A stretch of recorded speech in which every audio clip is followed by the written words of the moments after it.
Good. Let's get it popping, man. Let's go. Turn up. Michael Pittman into the end zone, and it's Colts tonight.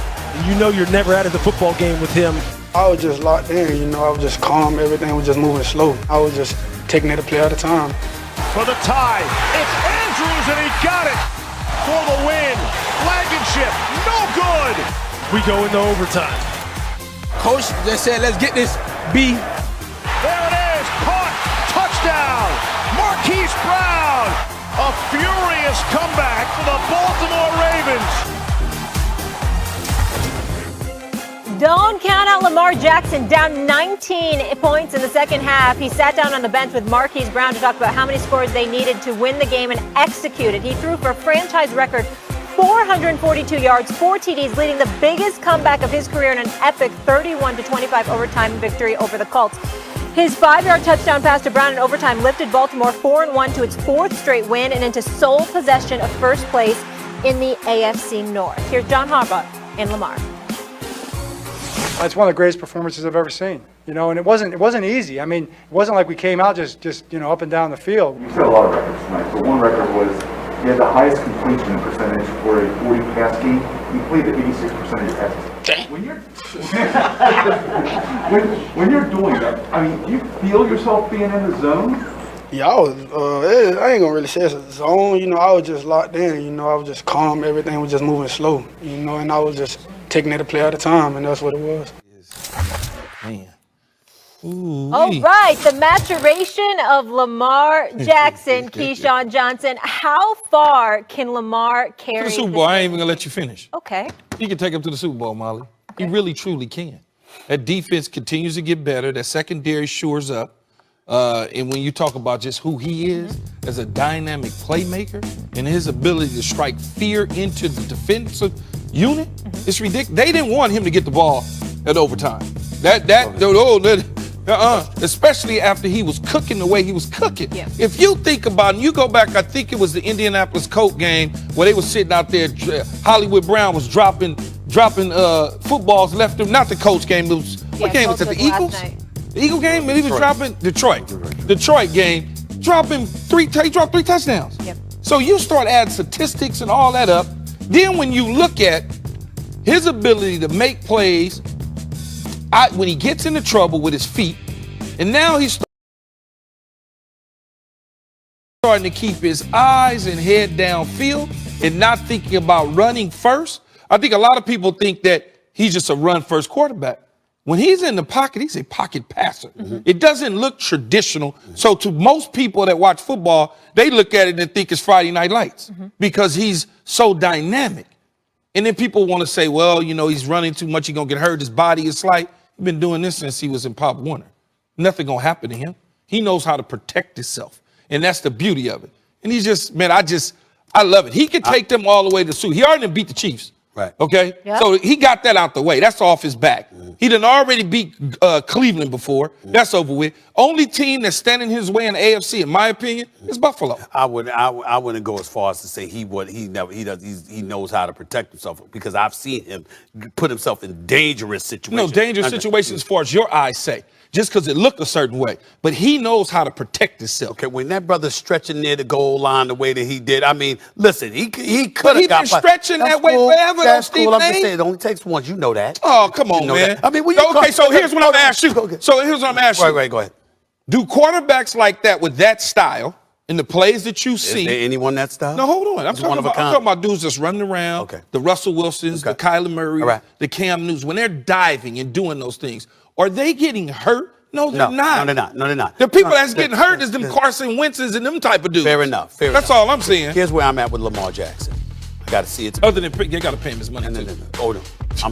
Listen, you gave Josh Allen $258 million. You better give Lamar Jackson at least $250 million. As a matter of fact, I'm cool with the $258. Watching he get paid less than Josh Allen as far as I'm concerned. I'm down with that. He deserves every penny, okay? Because the brother's box office. And he's winning football games. He ain't just winning football games. He's box office, too. Okay. So actually, you can make an argument He deserves more money So what than problem Josh do? Allen. So what problem do you? What have? I'm saying to you is this: the 2 games prior to last night, Okay. all right, when he played against Detroit and Denver, both wins. Okay. In fairness to him, Yes. he didn't even complete 60% of his passes. That's what I pay attention to come postseason time. That's what I pay attention to. Stephen A. They out there dropping Bentleys. What you talking about? I saw Hollywood Brown drop some passes, no doubt about it. And so you add them as catches, the percentage gonna go up. They didn't drop passes last night. He was balling, and I get all of that. All I'm trying to say to you is this. We have seen the Baltimore Ravens throughout the years. We've seen them show up in the regular season. We've seen them, and then something happens in the postseason. I'm just saying. All I'm saying is when we talk about Lamar Jackson, I'm thinking The Josh dude Allen, is in his 4th year. He's taking them to the playoffs every year. You act like I'm calling a brother a No, scrub. because you just said you've seen the Baltimore Ravens in the past. All I'm saying, this is only his 4th year. I'm telling you, when we talk about Lamar Jackson, Okay. my litmus test, Okay. because he looked like a pocket pass, even though he ran the ball 14 times last night, he looked like a pocket passer to me when he was in the pocket. He looked very composed. He was patient. There was a few times he could have taken off and ran, and he did it. He stayed. He was patient. He waited for receivers to get open. Connected with Mark Andrews 11 times. Connected with Hollywood Brown 9 times. Yeah. The brother put on the show, no doubt about it. Even though Carson And they Wentz number also one passed pick for ain't even 400. out there. That's Rashad right. Bateman, where is he? Exactly. So all I'm saying to you is that, Okay. again, with greatness comes great expectations. And I'm looking at him and I'm saying, yo, Lamar, good.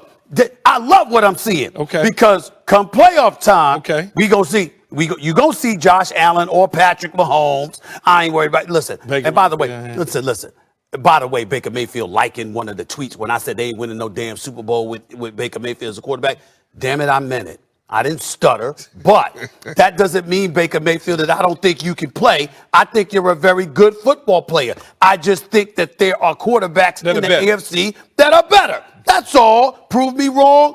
Good luck with that, because I think it's Chubb and Kareem Hunt that'll prove me wrong more so than anything else, but that's a different story for another day. All I'm saying is, Okay. with Lamar, Yes. I want to see what I saw last night. Okay. Throwing the football. I ain't talking about running because we know what he can do. Throwing the football, what I saw last night, I want to see that come play. Have you ever seen any young quarterbacks do what he's done No. in the first 3 years of their career? No. I ain't even gonna count this No, year. no. Just the first 3 years. No. So he's a growing. superstar. He's a superstar. He's growing. He's a superstar. He completed 85% of Come his on, Molly, passes, talk to 400 this yards, dude, man. 4 TDs. Talk to These him. are things that have never happened Talk in to NFL him. history. Unprecedented. May I ask a question? Sure. My comment that he didn't complete 60% of his passes in the 2 previous games, was I false about that? Yes or no?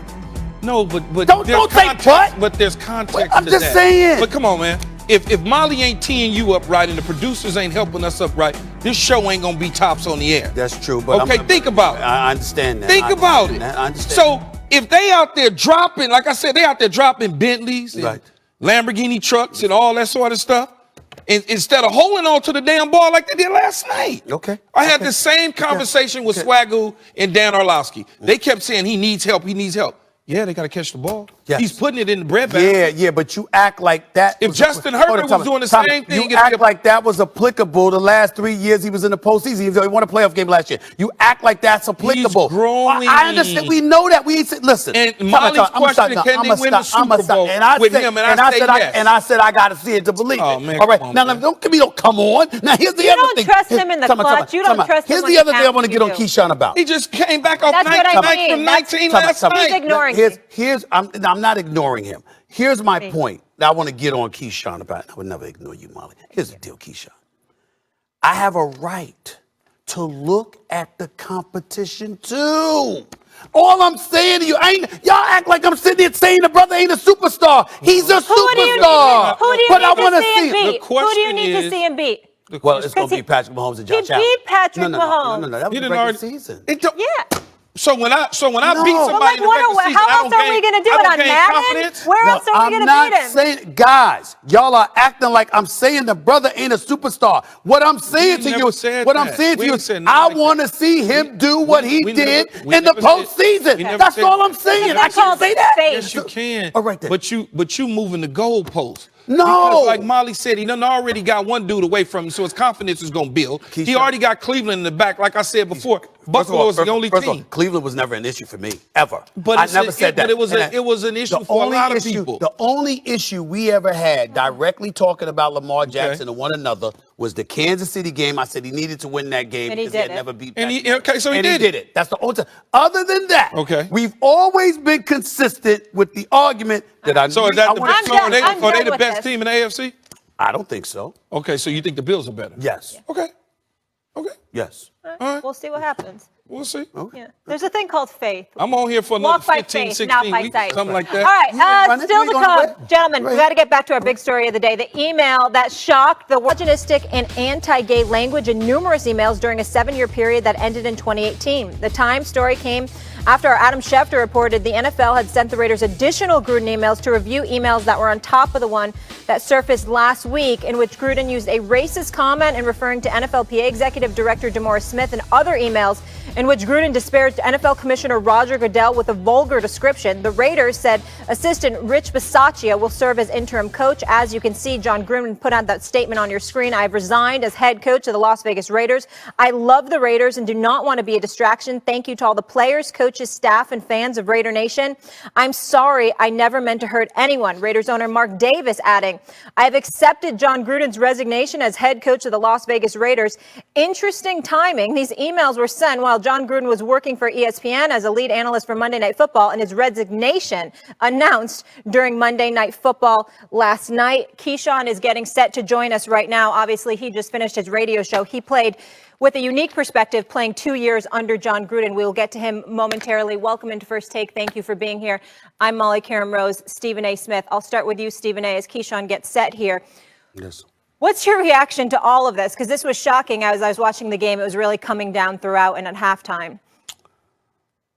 Oh, yeah. Yeah, by the way, everybody, like you said, Keyshawn will be here in a second. Just Yep. changing. Walking just out right doing now. Yep. Radio, just finished doing this radio show. I got to get this out of my ear. So much static's in my ear right now. To say that this is stunning doesn't even begin to describe what this situation is. Yeah. Let me get this out of the way first. Real quick, Keyshawn is here. Good morning. Yes, Thank you for being what's up, with my us. brother? Thank Oh, yeah, you for what's the happening? hustle. No problem. And grateful to have you. Yeah, absolutely grateful. Thanks a lot. To say that this is stunning doesn't even begin to describe how we all should feel right now. Couple of things. Number one, yesterday, you weren't here. I was of the mindset that Jon Gruden shouldn't be fired, shouldn't be suspended, because it was one email from 2011. And then the next thing you know, this avalanche arrived last night. And you learned that it wasn't one email, but many. You learned it wasn't one email that happened in 2011. It was emails that started in like 2010 all the way to 2011, all the way to 2018. And let's get into the particulars, because before I even say all of that, let me say this. Jon Gruden's career is over. It's over. There's certain things that we are the land of second chances. People make mistakes all the time, and we get all of that. But I cannot imagine even a white male with influence and connections and some degree of power that can overcome what the New York Times reported and what we all now know. Jon Gruden made racially insensitive comments about DeMaurice Smith, the executive director of the Players Association. And you have a plethora of people in this country that felt that should have been enough. Then we learned that he was against the NFL bringing in a guy like Michael Sam, saying over via emails that the commissioner should not be encouraging then Rams coach Jeff Fisher to draft queers. Then he sat up there, and after all of that, what did he say after that? He goes off, he calls the commissioner the P word. He calls the vice president of the United States the P word. He's against women being officials in the National Football League. I mean, you insulted blacks, you insulted women, you insulted folks from the gay community. The list Wait, just and went on criticize player safety. and criticized. I was getting trying to reduce Oh, the I wasn't concussions. finished. I wasn't Okay. finished. I was saving I that. just wanted to make sure. Eric Reed, he said that Eric Reed should be fired for exercising his constitutional rights because he had every right to do what he did, whether people agree with him or not. The fact of the matter is you had a right to do it. He said the man should be fired. Everywhere you turn, I mean, he has offended, several groups of people. His career is over. There's certain things, particularly in this day and age, you don't come back from. And Jon Gruden cannot come back from this. So before I say, I want to hand it off to you, Keyshawn, because I think your words right now are more important than mine because you played for the man and you were consistent. Like I said yesterday, even when at the time I said, listen, he shouldn't be fired based off of the one comment from 2011. I made sure to point out that your words yesterday on your radio show, before anybody has spoken about it, your words, I was like, Keyshawn's been saying this about him for years. Everything he said on the radio, Keyshawn said about Jon Gruden years and years ago. So your words were very, very consistent. And now they're prophetic and profound, to be quite honest with you. I don't see how he gets away with this. I don't see how he comes back from this. He hasn't gotten away from it, but how he comes back from this. But he ain't the only one. You, Bruce Allen, you know, you don't have a job right now. Good luck in getting one. Some of these groups, the owner of Hooters, and this little chain, this little clique y'all had going, you know, sending these emails back and forth with one another. This will not be the only domino that will fall. It's never the only domino that will fall. Yeah. I mean, it's just the start of everything. I mean, I don't even know where do you start with this situation? Anywhere you want. I want to start here. What did you see? What did you see as a player? Because you've been saying this for years, and people were critical of you for having those opinions. I would say this, Molly. When I was playing, I didn't say anything. Stephen A. remember when I was deactivated from the team and essentially sent home for 6-7 weeks. I didn't say anything. I said, "Hey, I'm happy. I won a Super Bowl. I had my time. It's time to move on." I didn't get into it. I let everybody else just say what they say. And then I finally said, man, this dude is a fraud. Y'all don't seem to understand. He's selling you on something and you're buying it. He's been doing that for years. And whether it was he's an excellent quarterback coach, whether he won the Super Bowl, which I'm grateful and thankful that he came in at a time and injected some energy into us so we can get over the hump that year and win the Super Bowl. But it's the talking behind people's back. Yeah. That was one of his traits in Tampa. Everything, Stephen A., I love you, Molly, you're great. But as soon as I go around the corner, I can't stand them, you know what's, and this, that, and the other. I got to get it. He was doing that a lot. And you know how assistant coaches are. Assistant coaches have to feed their family, so they're not going to say nothing. Right. But they'll tell you on the side, that's right. Hey, dude, this dude here is a bad guy. Yeah. And I always try to tell people, man, that dude's a bad guy. Y'all don't seem to get it because he gets on television and he has the scowl on his face and everybody likes him because he won a championship. I take no personal feelings with me at all about Jon Gruden. The guy actually tried to get me to come back to play for him the first year I retired. Bruce Allen and him called me and my agent to try to get me to come back and play for the Tampa Bay Buccaneers to make another playoff run, and I decided to stay at ESPN instead. But I also understood who he was. Am I surprised that this sort of behavior would come out about Coach Gruden? I'm not surprised that he would talk about people in despairing views behind their backs. Not at all. Am I surprised that he used racial insensitive things? Am I surprised that he was acting homophobic situations, talking about the LGBT community? Am I surprised that he went after the vice president, went after the commissioner? No, I'm not surprised, but what I'm surprised about is some of the words that he used, because I never saw that side of him, Molly. Yeah. I can't sit here and tell you that he called somebody out their name, I never saw that. But as far as like to your face, it was always positive. It was a positive thing because I kept it positive, but I also saw through the stuff that he was putting out there. And it's always been that way. It's a funny story. You'll laugh at this though too, Stephen A. Prior to him taking, this is why I say a fraud and phony. Prior to him taking the job with ESPN. It was prior to taking the job with the Raiders, he was at ESPN. It was widely reported he's going to ESPN. 3 weeks before. Going to the Raiders job. Going to the Raiders. Going to the Raiders. Jon Gruden called me. I'm talking to Jon. Normal. We had an hour conversation about building the staff and about the players and the defense on the team. Why? But he wanted to know about a guy that I knew that he wanted to bring on his staff. But I knew that was all phony. I'm like, why are you calling me about a team? And he says, well, if I take the job, I don't think I'm going to take the job. You already done agreed to take the damn job. But that's who he is.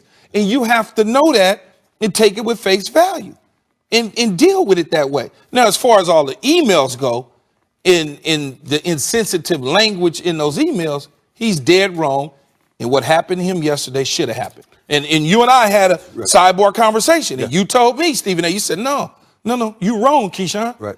You told me that. I said, no, over that one email. Yeah. Over that one email. That's I said, no, man, there's going to be more that's going to come. Right, And that's what you said. He said, man, it's going to be more that's going to come. Right. If they got 650,000 emails reported, you mean to tell me only one email? No. They had a whole 7-year span. Do you think he can never come back from this, similar to the sentiment Stephen A. said earlier? Oh, he'll never coach again. No. Not in the National Football League. Never. Now, if you ask me if some college to some certain region or something like that, because they feel that certain way, they might in college, but in the pros, no, because it's very difficult to look us in the eyes and say to us, we need to play for you and you need to be our leader. Right. Couple of things. First of all, let me get some names out here because I'm reading from the article of the New York Times here. Sure. Ed Droste, D-R-O-S-T-E, I don't know if that's the correct pronunciation, the co-founder of Hooters. Yeah, co-founder of Hooters. Jim McVay, an executive who has run the Outback Bowl, annually held in Tampa, Florida, where Jon Gruden lives. I believe that's the uncle of Sean McVay. Okay. Nick Reeder, the founder of PDQ Restaurants, a Tampa-based fried chicken franchise. These are the people that were in the email chain with Bruce Allen. Yeah. And Jon Gruden. So the reason I bring that up is because this.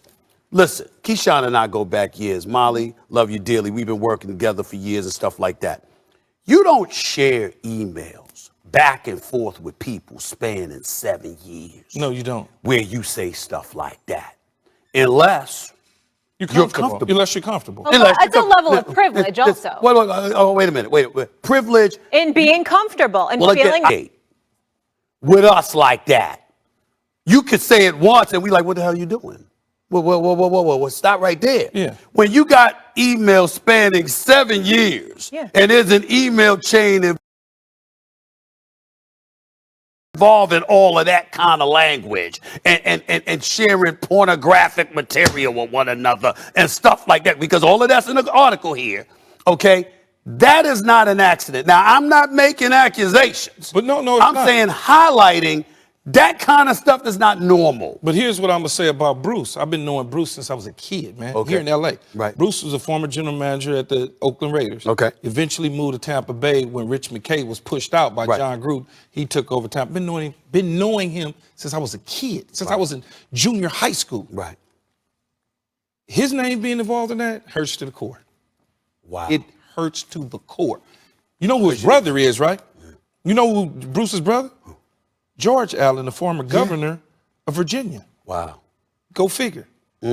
I knew that, but I got to separate. I could put a wall up between the brother and Bruce. But then when this started to come out, and I'm sitting there like you say, and you're not putting a stop to it. Not a stop.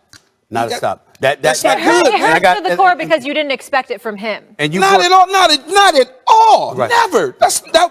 I would say that's my guy. Right now, I could pull up his number in my phone. I wanted to call him last night so bad and be like, Bruce, what the hell is wrong with you? Yeah. But I just decided I interviewed him once. I interviewed him once. Seemed like the nicest guy. Seemed like the nicest guy in the world. And again, I don't know him. You know him, so I'm not going to cast any aspersions on his character. I'm just saying it looks bad. And then you brought up an assistant coach. Well, I happen to know a couple of assistant coaches that at least once upon a time, not assistant coaches, personnel, all of that stuff, that worked under Jon Gruden at one moment in time. Here's what one guy wrote me. Great offensive coach. Worst leader of men I was around in 30 years of football. The guy says one thing, does another. Doesn't want accountability at all. Absolutely horrible guy. That's what somebody who worked under Jon Gruden texted me last night. And all I'm saying to you is this. At the end of the day, again, let me remind people, Jon Gruden is absolutely nice to me. I've had pleasant communication with him when he worked. Me as well, our interaction. All of us. We love talking Always football. Because he polite, can talk upbeat. football all day, every day. And I know people, in fairness to him, who swore, I wouldn't say swore, I say past tense, because I can't imagine they swear by him today. But they swore by him, okay? Maybe he fooled some folks. Maybe maybe they knew. I don't know. But what I do know is this. When you offend, when you are that offensive to that many people, I've always had this problem. Hold on, Keisha. I've always had this problem. Because the world that we live in today, no matter how crazy it may be, we're so much better off now than we were, obviously, in years past. So I've always raised an eyebrow when people bring up plantation mentality and things of that nature as it pertains to owners, particularly in the NBA, because I don't view them that way. But when I think about the NFL and the power that they have over these players, 70% black, hard salary cap, all of this stuff. And I think about, because I got on the phone with an owner this morning, driving in here. And I said, talk to me about these NFL owners. And they were like, listen, man, with the NBA, he said, it ain't just Adam Silver. When there's an issue that goes down, you see the owners themselves. You never really see the owners. Outside of Robert Kraft or Jerry Jones, you barely see any owners in the NFL saying anything. Everybody hides behind the commissioner. And what they do is engage in these kind of actions that say, okay, let's get through the moment. And then they go back to being who they are as owners. He said, what you have is a situation where you got Mark Davis as an Al Davis. Al Davis was very progressive in his thinking. I mean, he hired Art Shell, who came from an HBCU. Amy Trask was his right hand. You had all of this stuff going on. And Jon Gruden used to have friction with Al Davis, from my understanding. Yes. So here you have a situation where Mark Davis embraced Jon Gruden. That was his guy. And you look at the kind of statements that are being made, that were made in this email, you can only imagine what was said in person. And this is a guy that you had as your leader of men. And by the way, Mark Davis, all right, and because I reached out to him last night, invited him on First Take, didn't hear back from him, don't expect to hear back from him, but I wanted him to have that invitation. From my understanding, Mark Davis had all of this information Friday. Yeah, but what the hell were you doing letting Jon Gruden coach Sunday? That's tough, though, Stephen A. Sure. It's tough because Friday, you got all this information. I gotta now sift through it in my brain. Saturday comes, we're game planning. It's a lot going on. It's a lot going on. Sunday comes, okay, you lose the game, whatever the case is. I don't personally believe that if the second emails would have just kind of stayed dormant for a little bit, he still would have got canned. Because the noise was going to get louder amongst the NFL player community. You got to remember now, it's the weekend. Traveling teams, the Cleveland Browns are going from Cleveland to LA to play the Chargers. The Rams are over. It's just everybody everywhere. Yeah. Right. So until the day settled down, when you get to Monday, then the second ball drop with the New York Times, at that point he had to cut bait because he couldn't come back from it. They could only hold water for so long in this situation. Yeah, that's how you look at it. I'm telling you, Stephen A. Now, I'm not disputing what you're saying. I'm saying there's another way to look at it in this regard. The NFL had the information. The NFL, But you know they're going to move slow. I'm saying the NFL, from my understanding, they were upset that Gruden was coaching Sunday. Absolutely. They expected Mark. So in other words, what I'm saying to you is I understand your point. But the NFL had a different opinion. They wanted a heavier They hand wanted a heavier from hand Mark sooner. Davis. They wanted him going before. I'm just saying. Do that in 24 I hours. feel you on that. I'm just saying. But Keyshawn is Keyshawn, and I get that. I'm not disputing it. I'm saying the NFL. Yeah. The same thing that I said. The NFL wanted that handle before Sunday's game. Yeah. So their attitude. Why even let him troll the sidelines on Sunday? That's what they. I get it. That's their position. I get it, but I guess I'm Right. more practical in how the owner in the team is probably thinking at that point in time. But if you're practical, is it possible that the NFL knew this and Mark Davis knew it sooner than Friday? And the NFL is saying, why the hell did you do something sooner? That's what I'm saying. So in all likelihood, Mark Davis had to be dragged kicking and screaming to this ultimate position. Just think about it, though, Stephen. Somebody's coming in, walking and telling you your head coach got to be fired and you got $100 million, $60 million left on his contract. Mark, he's sitting there probably like, what the hell just happened? 6 years, yeah. You know, 6 years, he's trying to figure all that out. And the money ain't even a bigger part of it in the grand scheme of things. The money, he'll make that up 10 times fold. I'm not disputing that. I'm just saying it should say something to us that the NFL had a problem with you having him coach on those sidelines this past Sunday. Absolutely. So that the NFL's on the right side of things. Well, not just that. Well, of course. The NFL, I mean, how the hell did the New York Times get that information? Yeah. It damn sure wasn't from Mark Davis. Yeah. They were also probably waiting. I got something for you. They were also probably waiting to see what came to light. I mean, come on now. All right. Shoot, they got the We're going to have much information more on this. Still to come here on during an investigation of the Washington football team. We now welcome in Super Bowl champ Jeff Saturday. Jeff, great to have you with us this morning. Thank you. Thanks for having me.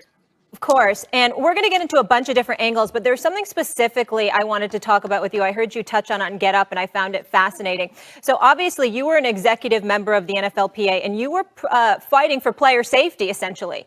And then we're seeing in this emails that Jon Gruden was criticizing that, trying to reduce concussions and protecting players. What was your response to seeing that aspect of these emails? Yeah, shocked. I mean, just added on to all the other, different areas that were just, atrocious. But the one in particular you're asking me about, Dominique Foxworth and I were actually on Get Up this morning, and he and I were in the trenches together, fighting for player health and safety. And that was my largest charge, in all honesty, as we were trying to negotiate the deal. And that someone who makes his livelihood on the backs of players and the success of players and that you wouldn't care about the health and safety and the long-term effects after you knew that we had been lied to and information was kept from us for that many years. It was saddening to hear it, because the truth is I learned a lot about business. I learned a lot about people in the negotiations. And when I saw how many people wanted to fight against because we might not get as much practice time, or the game's going to have to change, or whatever excuse anybody gave me, it was almost laughable, Molly, because at the end of the day, our careers are short and there's a lot of life after it. And we've been fortunate, Keyshawn, fortunate players have moved into the media, but that's not the story for everybody. And people have to make what money they've made in the game last for a lifetime. And I know public perception, all those things, but man, health is the most important factor leaving the game. And I told that to players since I was in the game and post game. If you ain't got your health, you don't have anything. I don't care how much money you got in the bank. It doesn't mean a thing. And so that's the thing we wanted to fight for. Just another disappointing to have. Jeff Saturday, let me get a bit more general here, asking you this question. I know how taken aback I was when I saw the New York Times article last night, right around the time. I saw the article for the first time when Adam Schefter came on with the breaking news about how Jon Gruden would resign during Monday Night Football. When you first read the article, when you heard the details, can you express what you thought, please? I was shocked. They were making fun of me in the meet this morning. We're all in there for Get Up. They were talking about. I was, man. And again, I don't know Jon Gruden. I mean, other than pleasantries, right? Hello, conversations, brief conversations, or an interview type deal. I didn't know him. The only person, in all honesty, that I'd ever heard kind of take shots at Jon Gruden was Keyshawn. And so, it was kind of. being real. Like, I had never heard any of those things. And, you know, when a guy's around the game, Stephen A., as long as Jon Gruden has been in the game, whether he was coaching or a part of broadcasting or coaching again, you would think some of those things would have been talked about more or more openly. And I was just like you, man. I was taken aback. I was shocked because that is just not nothing I had ever heard about Jon Gruden as a person ever aligned with that. And so I was like you. I was astounded by the information and taken aback and again, appalled like everybody else. But the shock is what hit me first, just because, again, this guy's face has been attached to the NFL for so many years. You know, the little Chucky face. I mean, think of all the fun that people have had at his expense with the intensity that he's had for our game. So I was surprised as well. No, you know what, Jeff? You're right as far as knowing some of the things that's in those emails. That it took me by surprise. But his behavior in being like this used car salesman is what I always knew him as. You say as a face of the game, the Chucky, all that. He played into that character in that role. That was who John was. And so when I look back at my playing days with him, or even after my playing days, I certainly saw a guy that was not true to his core values, that he was something different. I just didn't know that the different would be what he described in those emails. That's what I did not know. And Keyshawn, that's a great point. And I will say this, and even as I was thinking about this, when I heard you guys talking in the earlier part of the show, I was fortunate. Like I had Jim Moore as my first coach. I had Tony Dungy, and then I had Jim Caldwell, all with the Colts organization. That's the majority. I had 1 year in Green Bay with Mike McCarthy, but who those coaches were was who they were, right? I mean, like just my experience in the locker room, I had never seen kind of what you're describing, Keyshawn. Like what those guys, you like agree or disagree with them, but when you stood there, they stood for what they believe, their convictions and those kind of things. So I never saw, kind of that duplicity that you say you saw there, because my experience was just different with the men that I played for. Yes. Of course. I mean, Tony Dungy, talk about salt of the earth. Stephen A., I want to come to you on this one. Do you think the NFL has a culture problem? Hell yes, I do. I don't think there's any question about that. And I think, unfortunately, this is evidence of that. Let me be very, very clear. And I'm so glad that Keyshawn and Jeff are here when I say this. This is a grenade that has been dropped on the NFL.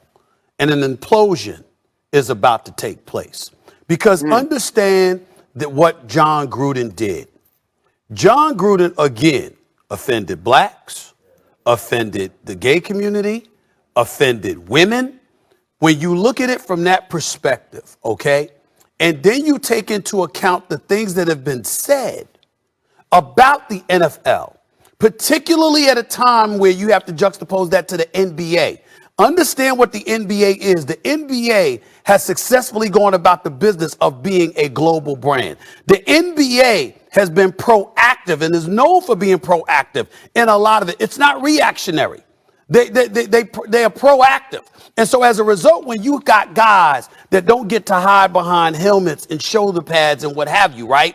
Or owners that don't get to hide behind the commissioner, because even though you'll hear Adam Silver speaking 9 times out of 10, you're going to see the owner speaking. Mark Cuban in Dallas gets into the situation. Mark Cuban's on the air. OK, it doesn't matter who it is. So when you look at it from that perspective and you understand what the NBA has shown you in terms of being proactive in addressing and attacking issues with fervor and assisting with the players and appearing more, significantly more, as a partnership than the NFL does. And then you juxtapose that to the NFL, which has a hard salary cap. You got owners, 90% of them you don't see, you don't even know, okay? They use the commissioner to be out front and center, where they barely give a quote, outside of Jerry Jones, of course, and Robert Kraft. Outside of them, you don't really see owners talking. It's really just Roger Goodell. Now you get into the issue of diversity or lack thereof. There's no minority representation in ownership with the NFL, with the exception of Shad Khan, who's from Pakistan, if I remember correctly. And so as a result of that, when you take that into consideration, and then you see Jon Gruden, it reeks of good old boys club. Well, it's white privilege. It reeks of white privilege. Absolutely. Because and this is what's so painful about it. you look at the emails that they've discovered about Jon Gruden, it's almost like you seem to have a problem with anything that ain't white. I mean, I'm not saying it literally, but that's how it looks. You got problems with blacks. You got problems with women. You got problems with the gay community. I mean, the transgender, everything. You just listen or you read these emails and you're like, damn. And then you're calling the commissioner the P word. You're calling a Democratic vice president the P word. You're just throwing it all out there, okay? I mean, it just reeks of white. But is it an NFL problem or is it a? Well, that's why I said the grenade doesn't blow. Is it a problem? No, but it's not limited to the NFL. It's the United States. Well, that's why I always said, Jeff, that Coach Gruden was just a bad person. I didn't know all of these things, but his behavior pattern, just at times and in the way he dealt with players and dealt with coaches, you can certainly sense that he's not a stand-up guy like most people thought he was. And in the end, this is what you get. And like Stephen A. said, yeah, it is going to affect the National Football League. That's why the National Football League was teed off, because they saw the emails and they, we got to get rid of this. We got to get in front of this right now, because this is not good for our business. And when it's not good for the National Football League's business, you know they're going to react. And by the way, there were people out there, in the interest of full disclosure, just making sure we put ourselves on Front Street to show the world we don't run from anything. You got a lot of people out there that want to bring up the fact that he wasn't working for an NFL team. He was working for ESPN. He was working for us right here on Monday Night Football. Let me say this. Let me tell folks. Let me put this to rest. I assure you that if this stuff had come out and he was on Monday Night Football, he'd have been off Monday Night Football immediately. There's no way in hell ESPN would have ever tolerated that. It doesn't matter, though. He didn't have to be working for nobody. He could just been at home. Right. It doesn't matter. He is in a position. He was in a position of power and leadership today. I'm just saying you have people that blame. They try to blame the employer. That's what I'm saying. Jeff Saturday, I'll give you the last word here.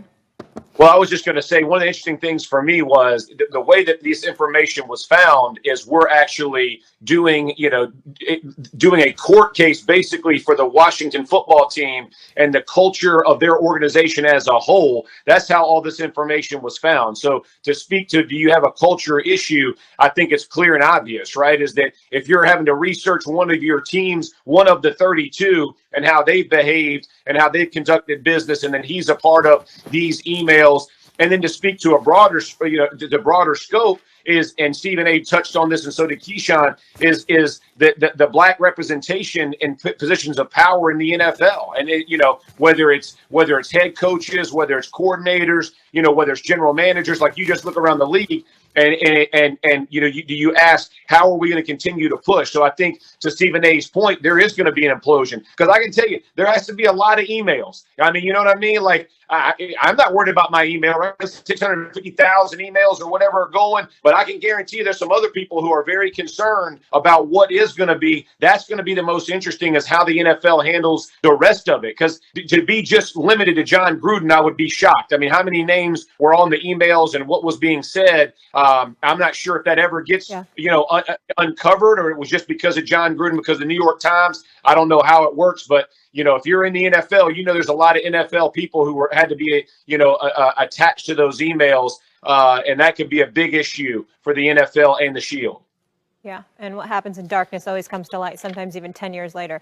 Jeff Saturday, thank you so much. You'll be back with us in just a bit. Sit tight. This busy First Take. A good day. Plenty still to come on this news-filled edition of First Take, including more on the stunning fallout of Jon Gruden. Plus, Ben Simmons' surprising return to Philly, and more on Lamar Jackson's heroic performance on Monday Night Football. Back to the top story of the day right now, though. Jon Gruden resigning as head coach of the Raiders in the wake of his racist, misogynistic, and anti-gay emails being exposed during an investigation of the Washington football team. He announced his resignation in a statement on Monday night, shortly after the New York Times reported that he used misogynistic and anti-gay language in numerous emails during a 7-year period that ended in 2018. The Times story came after Adam Schefter reported the NFL had sent the Raiders additional Gruden emails to review emails that were on top of the one that surfaced last week, in which Gruden used a racist comment in referring to NFLPA Executive Director DeMaurice Smith, and other emails in which Gruden disparaged NFL Commissioner Roger Goodell with a vulgar description. The Raiders said assistant Rich Bisaccia will serve as interim coach. Jon Gruden put out the following statement. I have resigned as head coach of the Las Vegas Raiders. I love the Raiders and did not want to be a distraction. Thank you to all the players, coaches, staff, and fans of Raider Nation. I'm sorry. I never meant to hurt anyone. Raiders owner Mark Davis adding, I've accepted Jon Gruden's resignation as head coach of the Las Vegas Raiders. So interesting timing. These emails were sent while Jon Gruden was working for ESPN as lead analyst for Monday Night Football, and his resignation announced during Monday Night Football. Spent 9 years in that Monday Night Football booth. Mina Kimes, always a pleasure to have you, and can't wait to hear your reaction to this whole situation. What were your thoughts when this went down, Mina? Yeah, well, first, it started on Friday, of course, and frankly, after his initial racist comments surfaced, I was a little bit surprised at how many people were giving him the benefit of the doubt, or rather his excuse. Now, as you mentioned, Molly, you've got further racist comments, misogynistic comments, homophobic comments. He went after the NFL for caring about concussions and the racial justice movement, which I feel like has been a little bit lost in this, and he's gone. And I'm not surprised, but I still have a lot of questions. These emails, over many years, by the way, they surfaced as part of the NFL's investigation into the Washington football team's horrible culture under Dan Snyder. And I will tell you this, Jon Gruden is not alone in expressing some of these hateful views. I truly doubt it. I mean, the revelation, frankly, of these comments, it only confirms what a lot of people, myself included, believe, know, suspect, which is that people in power in this league and beyond, the things they say amongst themselves when they are comfortable are different from the things that they say in public. And I believe that investigation, which was not released, should be made public. I think there needs to be more sunlight on all of this and not just on Jon Gruden. And I think this toxic culture needs to be eradicated from the sport that I love. Let me say this real quick, just as an aside before Keyshawn chimes in here. Jon Gruden's statement, that last sentence, I never meant to hurt anybody. Well, rhetorically, I'll throw out this question. It wouldn't have hurt Eric Reed to get fired. It wouldn't have hurt women if they weren't allowed to be officials. It wouldn't have hurt Michael Sam if he was never drafted at all because of his sexual orientation. What do you mean you didn't mean to hurt anybody? Yeah. You actually did. That was the intent. He didn't feel Michael Sam should be in this league. He didn't feel women should be officiating. He didn't feel that Eric Reed should be in the league. I think that would have hurt people. And so when you see that and it's inconsistent, and then you see the press conference and he's talking about, I really don't want to talk about this anymore. That's what Jon Gruden had said at the press conference the other day, just trying to determine how other people would come at him and what have you. You just see that this is really something that had to happen. There's no way around it. Well, he says all those sort of things he didn't want to talk about anymore because he's been in control and in power. Right. So he wanted to try to force that will on everybody. And like I said on my show, no, you don't get to tell people when they can't have a conversation about what you did that was a very bad thing. That's not your choice anymore. Right. You gave that right up when you put them emails out there and they got publicized for people to see. And so at that point in time, again, I go back to the Raiders, however they arrived to the decision, whether it was resigning, fired, whatever decisions was made, they made the right choice to move on from him coaching the team. It was a failed experiment. It certainly was. But I also would say this about Jon. He's got some soul searching to do, because if you think that you didn't mean to hurt anybody, like you said, Stephen A., there's a lot of people that could have been hurt, feelings are hurt, feel a certain way now, going to be looked at totally different in terms of the way that they view him. And so he's got a lot of soul searching to do with his family. He's put his family in a difficult situation because I'm sure that they probably didn't know that this exists. Now, they've got to answer questions at the country club or at the grocery store, or the son who's a trainer and a weightlifter. He's got to now have people looking at him a certain way. So you think about all of those things. Or your brother who was coaching in the league. Or your brother who was coaching in the league. People are now going to look at Jay and be like, well, the apple don't fall too far from the tree. Even though Jay is a good guy. I like Jay. Right. Like, I rock with Jay. But now you're sitting back and you're going to yourself, well, wait a minute. But wait, if y'all align with each other, you start to, all these dominoes, like Mina said, he's not the only one. So whoever else is involved is certainly holding their breath, Mina. Go ahead, Mina. That's a really good point. And frankly, I was really frustrated watching his players have to answer for his black players answering for his comments on Friday. And now with this latest batch of emails, many people pointed out the NFL's first active player, Carl Nassib, is a Raider. By the way, he's been having a great season, which is besides the point, but I want to mention, I don't want him to have to answer for this.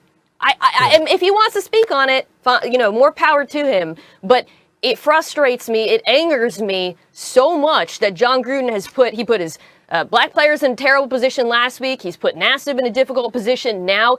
And to Keyshawn's point, your intent might have been different. I disagree with that, but whatever, that's the excuse. But the consequences are many people feel hurt by these comments, and your own players now have to answer for them, shouldn't have to. And that's why I think we're going so hard on him, because not going so hard, but he's been subject to so much criticism. You are the NFL coach, and what that means is you're supposed to be a leader. You are responsible for others. That is why all of those players now have to answer for this, and I frankly think it stinks.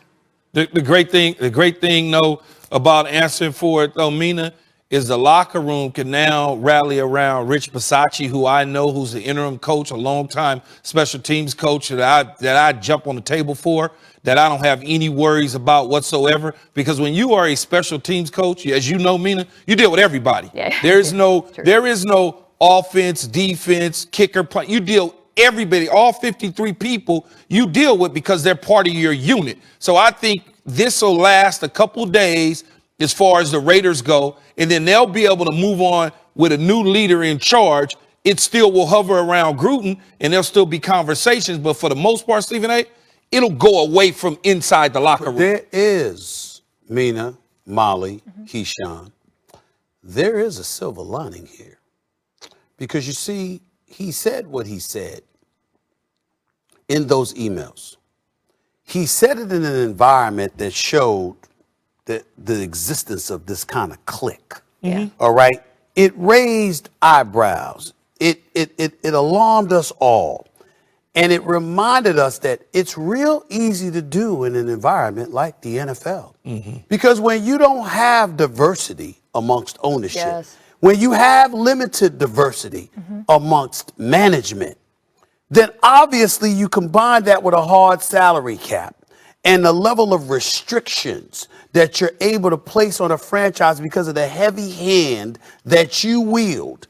You're able to get away with so much more than you'd ever be able to get away with, say, in some place like the NBA or in various places in corporate America. Now, obviously, there are some places in corporate America, they still got these issues. You got bosses, white bosses in corporate America right now looking at all of us like we the problem. You know, Jon Gruden, what he said, what's the big deal and what have you. You got that going on. We all know that, okay? Yeah. Okay, but at the end of the day, what it highlights is the need to address diversity or lack thereof in ownership and management positions. And why do I bring that up? Because when the whole Colin Kaepernick situation went down, and then ultimately years later, Jay-Z got involved in the mix, and everybody was lamenting, you know, why he got to be there, why he got to be doing business with the NFL. You know why? Because he's in that room. Yeah. And being in that room, when it's time for an ownership stake to be granted for somebody, he might be in a position where he ends up getting an ownership stake. And as a result, diversity will be in the mix.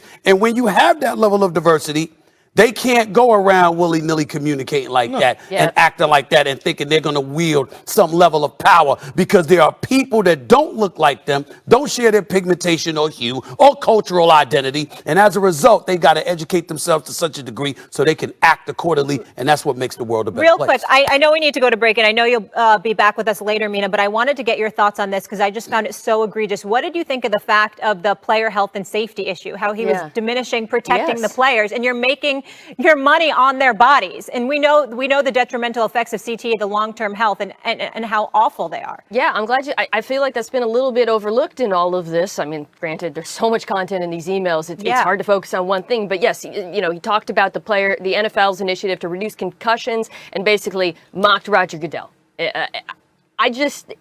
It's so regressive. All of this is so regressive. It's so outdated. The sport is moving in a different direction from Jon Gruden. And to me, that on that particular issue, along with race and gender and all of that, that signifies to me he has no place in this sport. Because the way the NFL is going, we need coaches and we need leaders who care about not only inclusivity and being a good leader, but also player health. And making a comment like that tells me he didn't care enough. Well, the other thing I want to bring up, Mina, because you just brought up something and you reminded me of something that I had said yesterday. Jon Gruden won the title, Super Bowl championship, Tony Dungy's team, but nevertheless, he got this first year, won the Super Bowl championship in 2002. Mm-hmm. He coached in Tampa the next 6 years. He made the playoffs twice. He comes to Oakland before moving to Las Vegas years later. What a 10 or 11 year hiatus. Yeah. He comes back, having not coached on any level for 11 years. He gets $100 million over 10 years. Well, we don't know. And by the way, bonuses that could lift it to 118. Little birdie, little source told me that years ago. So, and just incentive later, $18 to $20 million. You don't have anybody that's getting that kind of contract. And so I bring that up to say the man has coached essentially 10 years and has 2 playoff appearances in 10 years. And everybody was walking around talking about him like he was Bill Belichick. Yeah. Now, that ain't white privilege. I don't know what the hell is. Well, I'm sorry to cut you off. We do have to. That's all I had to say. Mina, we'll get back to you. Thank you for your perspective. Always appreciate that. All right, still to come, guys. Back to our top story. Jon Gruden resigned as head coach of the Raiders in the wake of his racist, misogynistic, and anti-gay emails being exposed during an investigation of the Washington football team. Rich Bisaccia now takes over as the Raiders interim head coach. Super Bowl champion Jeff Saturday back here with us. And Jeff, I'll start this conversation with you. We want to go on the field. How does the Gruden turmoil impact the Raiders moving forward? Because they're having a solid season. You're exactly right. I think it goes to structure, right? Mark Davis, Mark Davis needs to come in and assign everybody roles and responsibilities. And Bisaccia, the new or the acting head coach, assign roles, play calls. How's this going to get done? What's the chain of command really look like?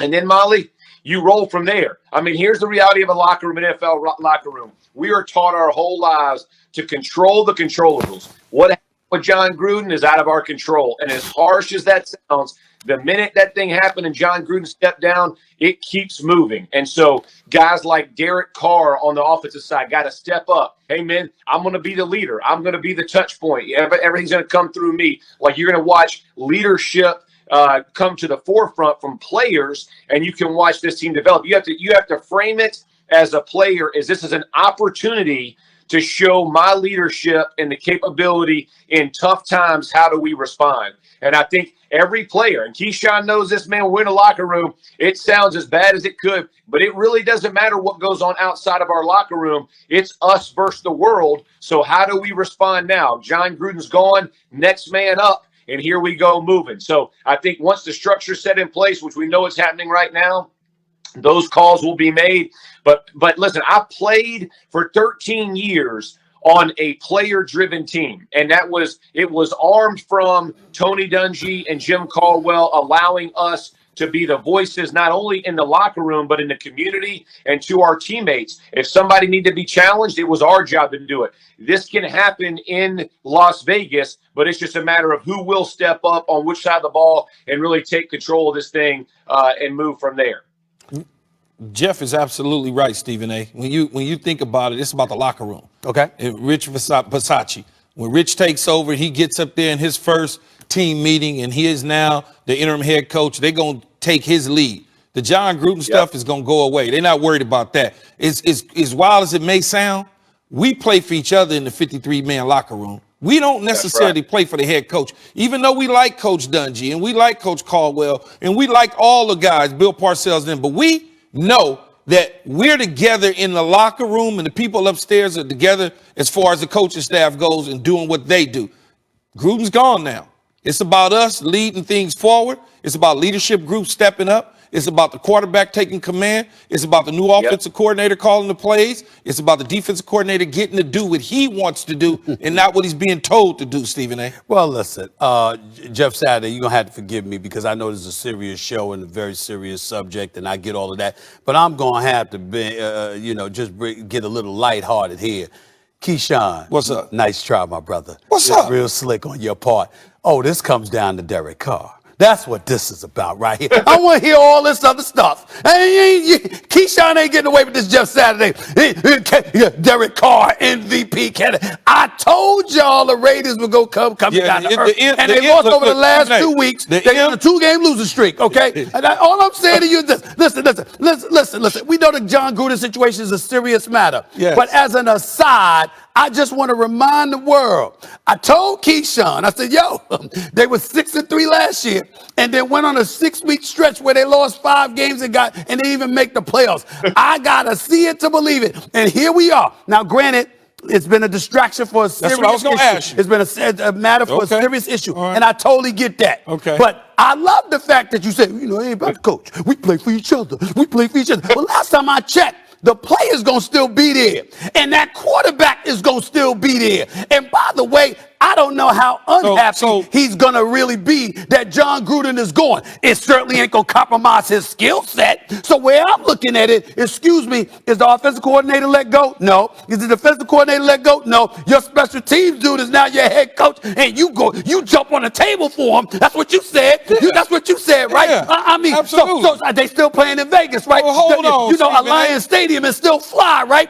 Raider Nation is still fly, right? And all of this stuff is there. And so I don't want to hear anything from anybody. Hold on. Derek Carr, what you going to do? That's what this comes down to. I get Derek Carr, that. what you going to do? But are you going to tell me that there was no distractions whatsoever Monday. last week? I'm sorry, man, that's Sunday against Chicago. Absolutely. Yeah. Okay, so absolutely. You agree with me. Hold on. No. Go ahead. Do you agree with me Go that ahead. maybe the head coach who calls the plays was in a fog? Yes. Okay, so that we got rid of that. Tell me. Okay. But I was there at SoFi last Monday, the game before Sunday, when that wasn't there, and they got smoked by the Chargers. I was there. Go ahead. Could it be that the Chargers are a division opponent? Really? And the Chargers that's what we doing? are a good football. That's what we doing. Could it be that? Yeah. And the Raiders got beat. No. I want to hear that. I mean, just Saturday, this man said to me that Derek Carr is a legit MVP candidate. He was at the time. Time. You're damn right at the time. Hold on. And I walked into the stadium, Jeff, Saturday. I was in a beautiful suite. The owner, Dean Spader, he had me in the suite. It was fly. It was really fly. SoFi was so fly. I have to admit it, okay? It was a beautiful setting. Magic Johnson was there. I mean, everything. I saw Urkel, for crying out loud. He was in the house chilling, all right? I had a beautiful time. Here's the deal, Jeff, Saturday. They walked in there. Jon Gruden walked out on the field waving his fist. Let's go, Raider Nation. Let's go. They were hyped. They outnumbered them by at least 75 to 25%. The Chargers are a good team. And then the Chargers went up 21-0. Okay. All I'm saying is I want to see Derek Carr. You said it. I didn't say it. You said it. I think this new situation, he might be okay. What you think, Jeff? Go ahead, Jeff. Go ahead. It gives guys opportunities. I'm not going to put Derek Carr in the MVP conversation. Not anymore. He's done now. Don't group me with Keyshawn on that. Hell no. I ain't putting him there, but I do. But this could honestly be a good opportunity for Derek Carr to show what he can do. And when all the chips are kind of down and everybody's got to kind of come together, can he bring everybody together, fortify them up, unite them, and let's let it roll? They do have a good squad, and they can be better. They can and continue to get better. And I'm with, and Keith, Hey, you and I Jeff. both know, like, traction only lasts for a second. Like, ain't nobody doing that for you. So they got to go make a play and get better in a hurry. Schedule not bad till week 10. That's by the right, way. Jeff. What makes me laugh, Jeff, is that Keyshawn up here, right? And he going like this. All right, Stephen A. All right, Jeff, you go. He doing Molly's job now, trying to direct traffic away from Derek Carr. I mean, we gonna come right back to Derek Carr all season long. I'm gonna Can you let me know when we're come going to on break? back here. That's what we gonna do. And I don't even fit. I don't even go out okay, fishing. no, All right, I how ain't about trying to do Cowboys? that. I don't like fishing like Dak Prescott and Deion I got Sanders. another team. How All right, about them Cowboys? So I got another Oh, one. damn. That's what we See, do. I can calm you That's down. what we do. I just throw That's that what out we there. do. All Okay. right, we'll leave it on that note. Jeff, you're the best. Thank you for being with us. You can leave Stephen A's office now. Carr. Derek Carr. Come on back Oh, my here. goodness. Keyshawn, can I go to break? Yes, you can go break. Okay, taking news. The Nets have announced that Kyrie Irving will not play or practice with the team until he can become a full participant. Given the evolving nature of the situation, after thorough deliberation, we have decided Kyrie Irving will not play or practice with the team until he is eligible to be a full participant. Kyrie has made a personal choice, and we respect his individual right to choose. Currently, the choice restricts his ability to be a full member of the team, and we will not permit any member of our team to participate with part-time availability. It is imperative that we continue to build chemistry as a team and remain true to our long-established values of togetherness and sacrifice. Our championship goals for the season have not changed, and to achieve these goals, each member of our organization must pull in the same direction. We are excited for the start of the season and look forward to a successful campaign that will make the borough of Brooklyn proud. We now bring in NBA champion Kendrick Perkins. Guys, and I don't want to overlook the fact when he talks about chemistry, don't forget, they only played a handful of games together, the big three. I think it was like 8 in the regular season. So that's certainly, they want everybody on the court. Perk, how do you see this playing out? Well, look, first of all, we tried to warn the world that this was going to happen. We saw the frustration with Steve Nash in his interviews. We started to see the frustration with Kevin Durant. And I love the stance that the Brooklyn organization is making that, hey, you're not bigger than the team. And they had a plan in place. That plan was for Kevin Durant to sign the extension. Next was supposed to be Kyrie Irving. And then the last person was supposed to be James Harden, who they gave up a lot to get last season. And when James Harden said that he is willing to go into free agency and test the waters because he never been, and now his deadline is coming up for him to sign the contract extension. Look, the Brooklyn Nets are saying, you know what? We can't afford to lose James Harden. James Harden is just as valuable to this organization as Kyrie Irving. So with that being said, I love the stance. And guess what?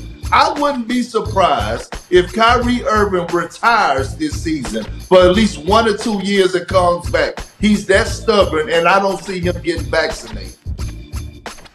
Let me tell y'all something. The Brooklyn Nets need to get rid of Kyrie Irving. He got to go. Yes. He's just a problem. He's just a problem. I want to put everything in its proper perspective, Keyshawn, Kendrick, Molly. There's a whole bunch of people out here, myself included, maybe not you, Key, but a lot of us that had reservations about taking the vaccine. Understood. But we took it. Yes. Not just because of us, but because of the people that we were going to be around. And more importantly, the obligations that we have. I don't get vaccinated, I can't do first take. I don't do first take, I'm leaving everybody stranded. Not to mention compromising my own bankroll and bottom line, which I was not going to do. Let me be very, very clear about that. Okay, I ain't apologize for that to a damn soul, all right? That's how I roll, okay? Having said all of that, even if that were not the case, if I'm a member of a team and we've aligned and we're mission-minded, I'm not going to be the one to jump off the train to compromise the mission, okay? I'm going to be the one that stands pat and is like, yo, this is what we doing, this is what we got to do.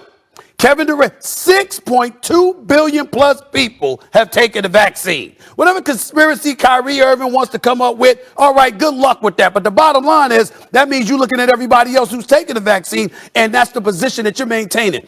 People out there who don't want to take the vaccine, that's your personal choice. I get where you're coming from with that. But you evidently ain't a part of a team. Because if you're a part of a team and other people are doing it and you not doing it doesn't allow you to be a part of the team, then it comes time to make a choice and make the sacrifice and do what you need to do. Clearly, Kyrie ain't about that because Kyrie's about Kyrie.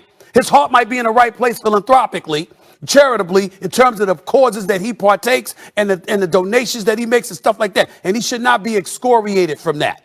But the flip side to it is that his level of stubbornness has elevated to a glaring level of selfishness, and I completely applaud the Brooklyn Nets for taking this position. I said it before, and I'm telling y'all again. They'd give his ass away for a box of cookies if they could. They're so disgusted with this dude. I'm telling you what I know, all right? Y'all figure out how the hell I know that. I ain't asking. I'm telling you. It's that disgusting. It's just that, like Kendrick Perkins said, this brother, when he says he might retire if he get traded, Keyshawn, we all know he might. He ain't playing now. I mean, he's that kind of dude.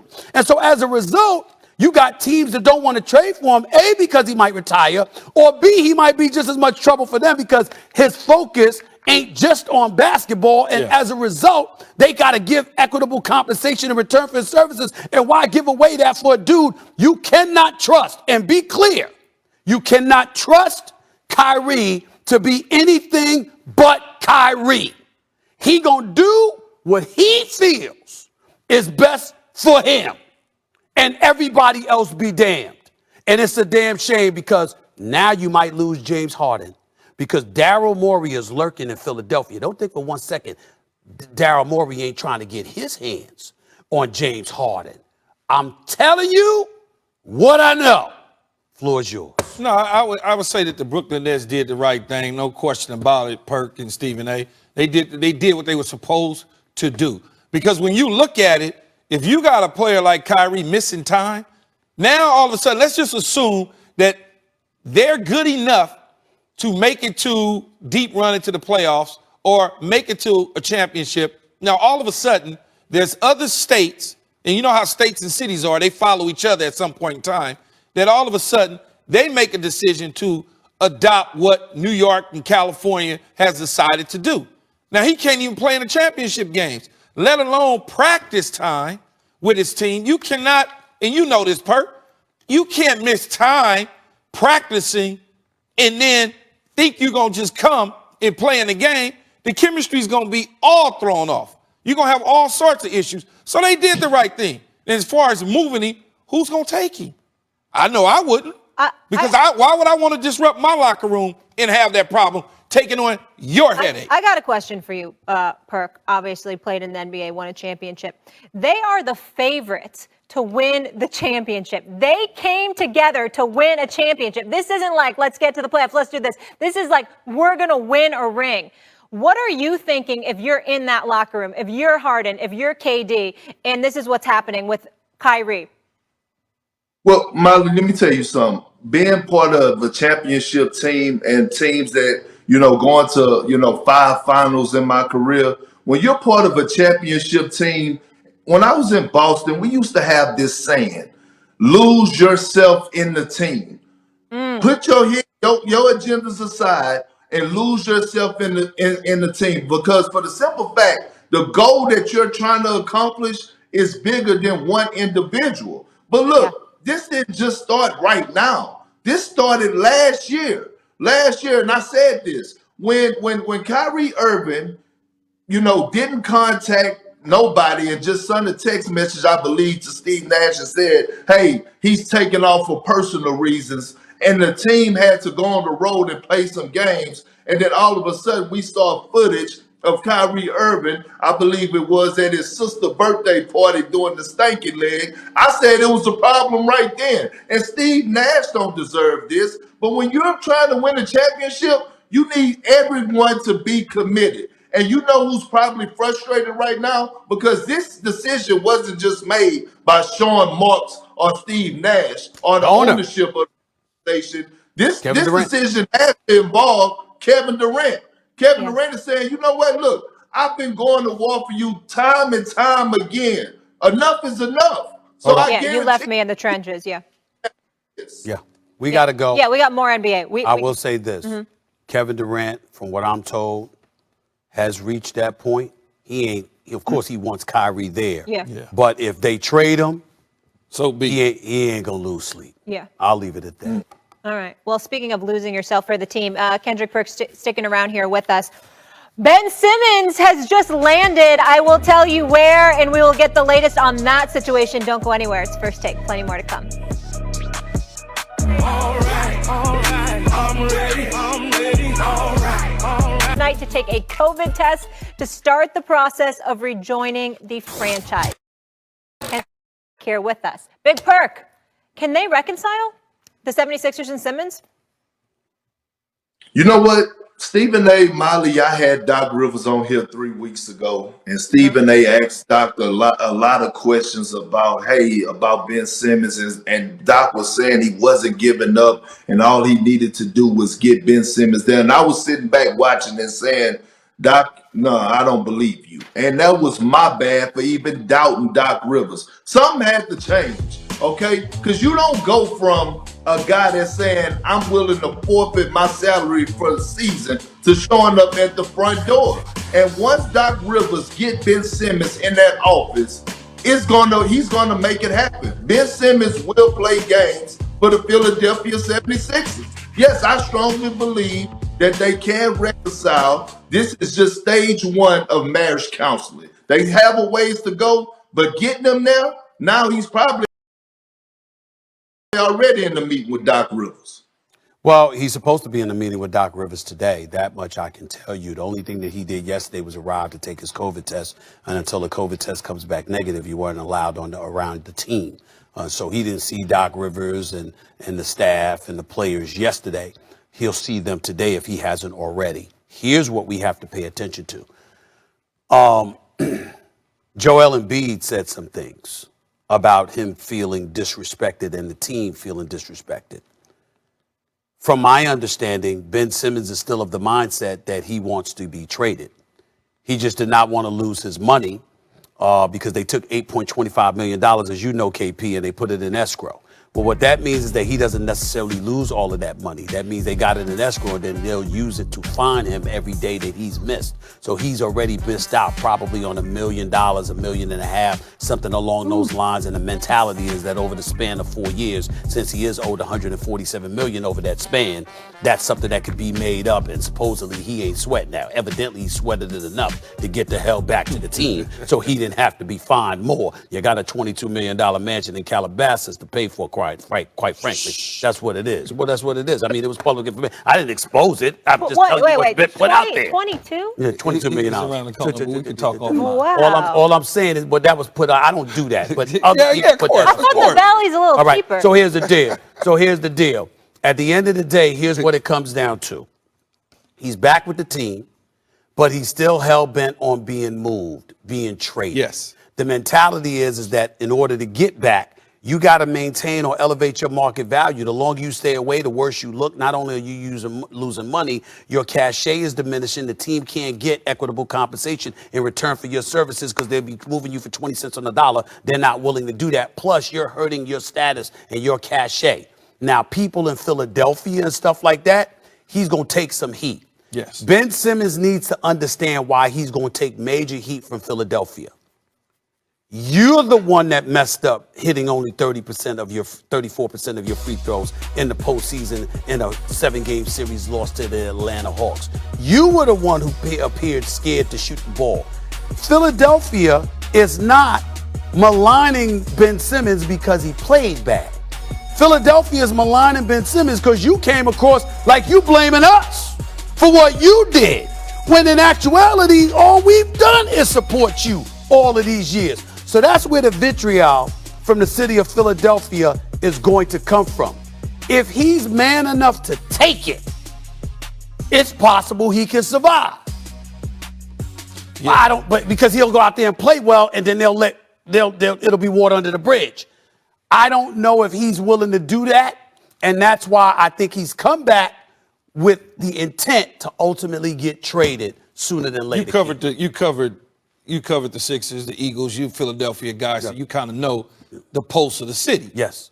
I don't think it can be reconciled. Whenever you decide, maybe Doc feels a certain way, But when you got Joel Embiid saying what he's saying, now you brought up, Stephen A., the city.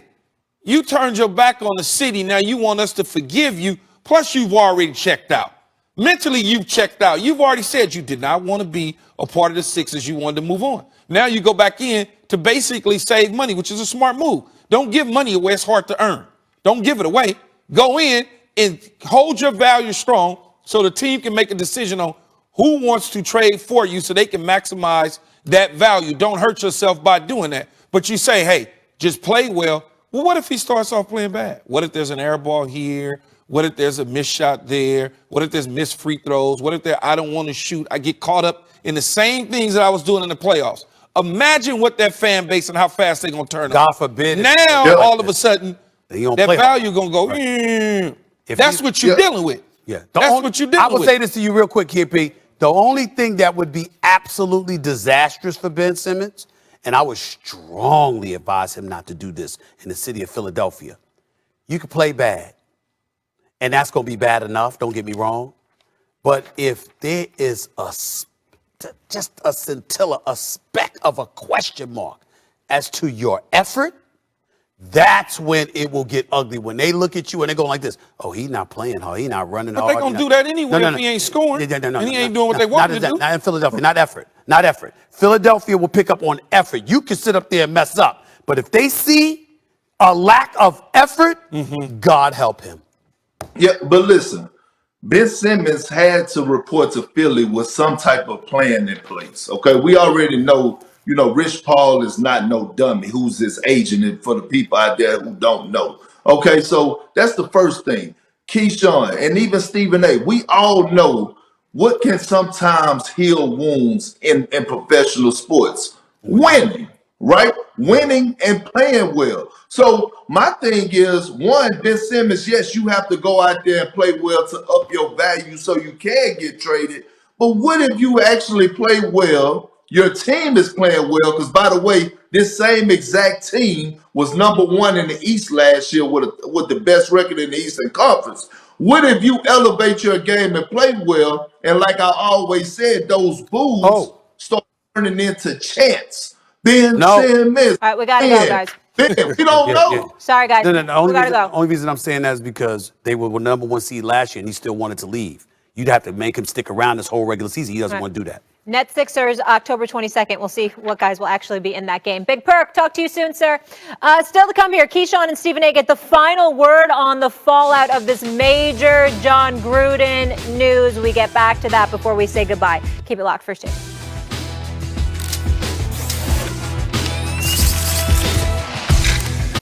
Okay, back to our top story of the day. Jon Gruden resigning as head coach of the Raiders in the wake of his racist, misogynistic, and anti-gay emails being exposed during an investigation of the Washington football team. Rich Bisaccia now takes over as the Raiders interim head coach. Keyshawn, I'll start with you. You played under him for 2 years. You won a Super Bowl together. Your final thoughts here. Well, it is obviously it's a sad situation to a coach's career. In what Jon Gruden tried to do. He won a Super Bowl, that's like you said, Molly. He tried to reinvent the Oakland Raiders to the Las Vegas Raiders. He didn't get a chance to see it through because of these emails. And in the end of the day, the Raiders got it right. I mean, they got it right. And, he's got a lot of soul searching to do. He's got to sit there and think about some of the things that he's done, not only to hurt his family, but also hurt a whole bunch of people, like Stephen A. said earlier, blacks, the LGBTQ community, women who want to be referees, so on and on. The commissioner, you got a lot of thinking to do, buddy. It's the bottom line. His career is over, as far as I'm concerned. There's no way around it. I certainly, again, didn't know about all of these emails. All of us didn't. To know that for over a span of 7+ years, you were sending this kind of rhetoric through emails to your buddies, okay? It just speaks volumes, and I don't think there's any coming back from that because of the multitude of groups of people that you stigmatized in the fashion that you did.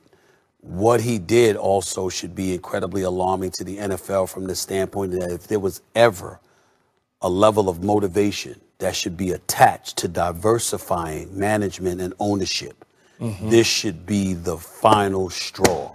in terms of making that a priority. If you had black people in positions of power and other minorities in positions of power, and you made sure that it wasn't folks just having to answer the white males, okay, you might not have had this kind of problem. You might not have to be concerned about the multitude of problems you've had to find yourself concerned with over these years. And so obviously the NFL wanted him to act. They wanted Mark Davis to act on this. They tried to be proactive and what have you. We can appreciate that. But the NFL appears to be a very incestuous climate, a very incestuous environment from the standpoint of just some of the insidious things that have been taking place over the last few years. This just shows they never cared. All the stuff, the social justice issues, and everything else that's going on all of these years and what they took heat for from Ray Rice and beyond moving forward. All of this stuff, Colin Kaepernick, all of this stuff that they've had to deal with. For this man to be sending those kind of emails and those individuals embracing it and communicating with it and acting like it was okay. He's not the only one that's going to have to answer for this in the end. They're going to have to answer for it too. And in the end, it shows that what we suspect existed all along. It hasn't changed, and they better do something about it. And it has a paper trail. This isn't going away. We'll be back tomorrow. Keyshawn, thanks for being with us.